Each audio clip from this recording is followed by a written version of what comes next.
got to do is Amoy nghe chúng si amoy cái say nghe kia mà cho mình đi chơi đến tầm măng liam mà tan để thu tấm ta có phật china cái lên roll tên over end tỷ lại bên cái giáp quy lo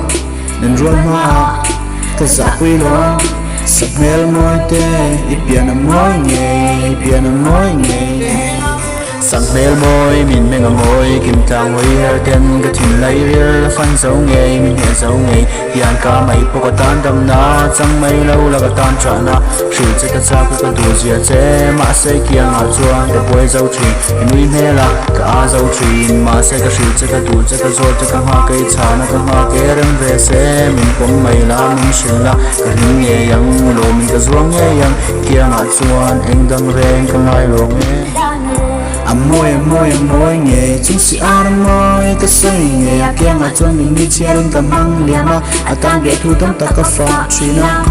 cái lên roll tên over end tỷ lại bên cái giáp quy lo nên roll mà cái giáp quy lo sắp mel môi tê ít biển amoy nghe